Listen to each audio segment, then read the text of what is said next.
This is episode 197 of the Focused Mindset Podcast. And today we're going to talk about how we can truly have a conversation that helps people plan for their life. That we can be a part of that planning. Too many times we enter a conversation, we might ask a few questions, and then we get all into conversations that don't make any effort towards helping us bond and connect. Step 2 in my 3-step process to be more solution-focused in conversations. First is to gather information without any judgment, and we went over that in the last podcast. Go back to 196 if you're interested.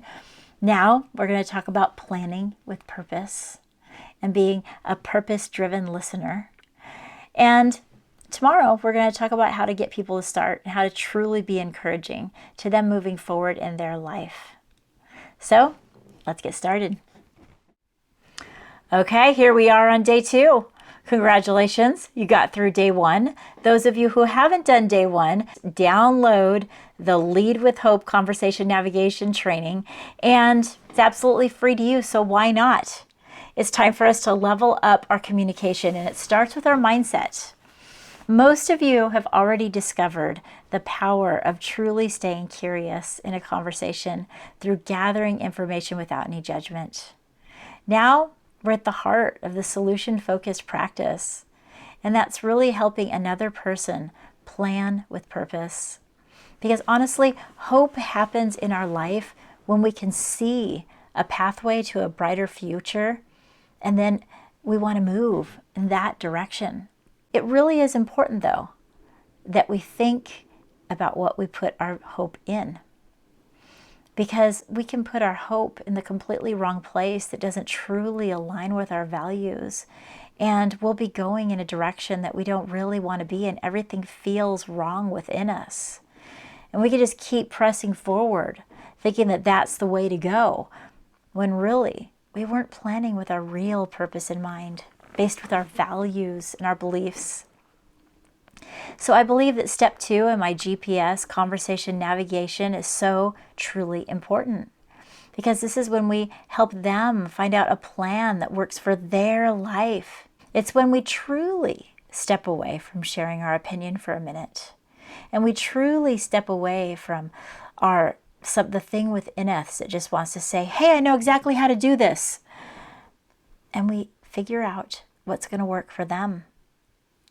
We want to tap into the things that they've done in the past that's worked in the same maybe area of what they're struggling in, and then help them feel what that felt like and kind of identify, oh yeah, I've done this before, in order for them to have the insight that really exists in their mind to make the steps forward that they need to. Many times, in fact, most of the time, life has thrown so many challenges at us in the past that we've been able to get through, that we have learned a set of skills that we tuck away in our mind and we utilize whenever we need it. And when someone's in a really tough situation, they need to be able to tap into that place.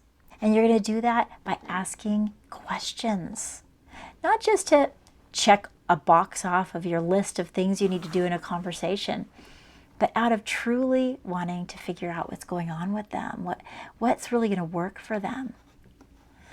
And the first thing that you can ask is, what do you hope will happen in this conversation? Now, in the 3-day Lead with Hope challenge, that's the first question that I have you ask yourself as you go into the conversation. But I think you can also ask the other person that very same question. I tried it the other day when I was out, and we were talking, and then I just decided, what the heck, I'm going to see what they say. What do you really hope to get out of this conversation with us today? And what was interesting is that they did also want to be able to really get to know the things that were going on in my life.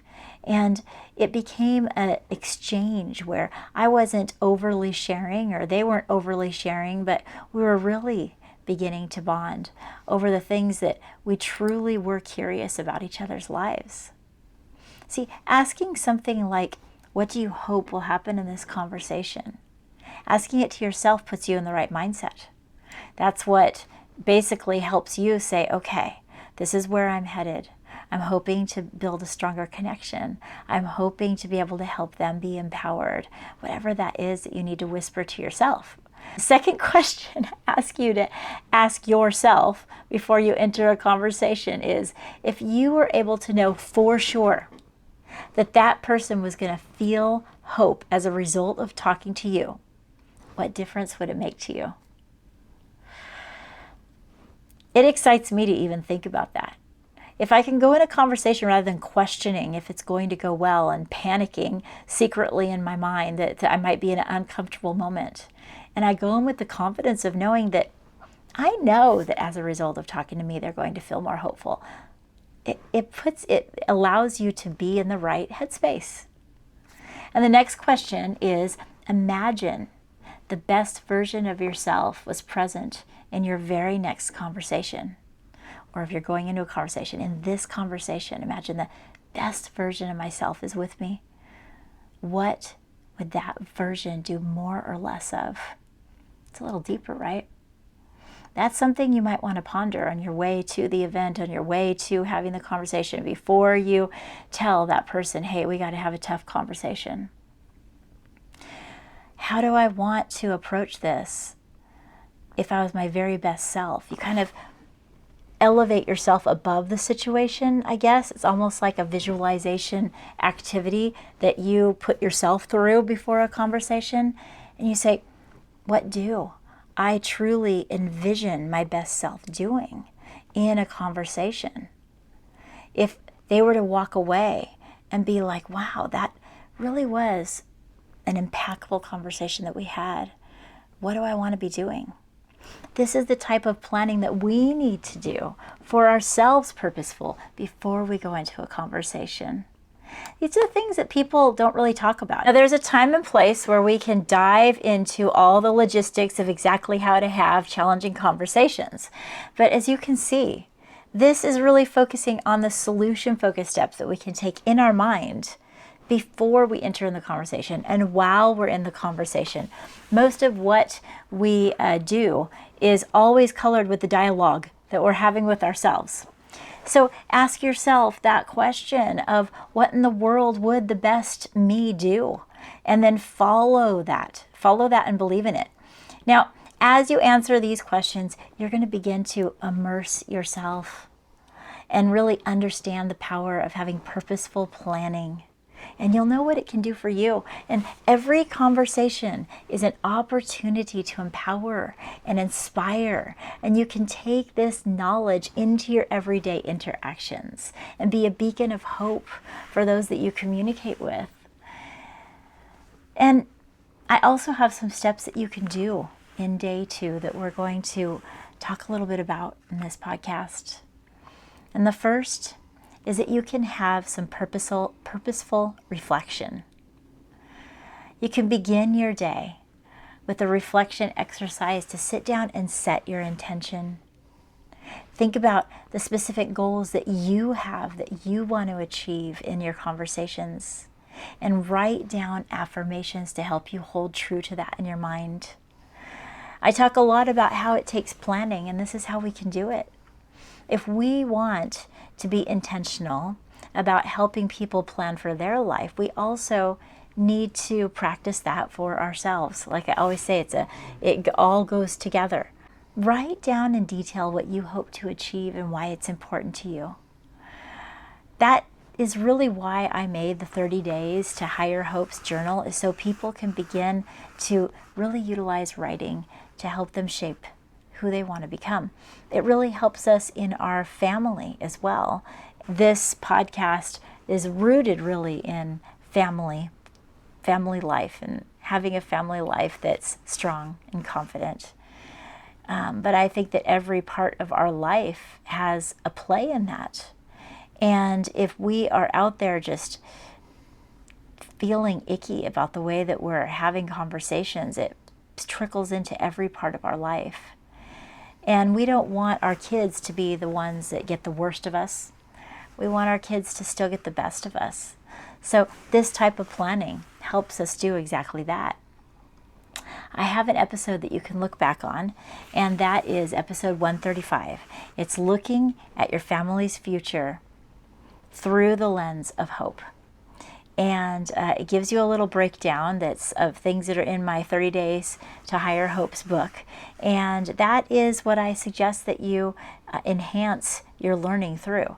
Listen to that and then reflect upon the visualizing that we talk about in that podcast episode, because you're going to discover how to set clear, intentional, really hope-focused goals. And hope-focused goals are completely different than things we just run after and then feel awful when we don't achieve. And the third part of your, your daily practice of section 2 is basically putting it in practice. Get out there and help people and be willing to just make it happen. And don't hold back. Now's the time to say, I am going to practice. I'm going to ask the questions that they need to be asked in order to help them plan for their future. And then share with others how it makes a difference. Notice how it makes a difference. Write about how it makes a difference, right? All of those things that we talk about all the time. We got to do it in order to make it a habit. Now, I want to remind you, if you don't already know, that I do have a training bundle that you can get.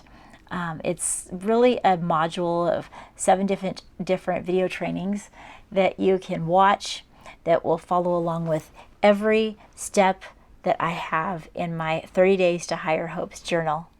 And it also comes with this full training that we've done in the last 3 episodes, all in one place in a little mini course. These 2 things coupled together are meant to help us rise our own hope in our life and then level up our conversations kind of simultaneously. And when you get this bundle, you also get a copy of my book sent to you, a signed copy of the journaling book sent to you. And I'm so excited because I'm working on a brand new transcript of that's going to have like 4 or 5 extra stories and extra workbook pages and ideas, and I'm super excited about that. But right now, you can get version 1 on Amazon and dig right in to helping yourself raise your level of hope using scientifically proven methods of the way that hope really affects our life and affects the people around us and affects our family and our kids. So now it's time for me to get going. And tomorrow, it's all about helping people get started and motivating. So until next time, keep in touch and live solution focused.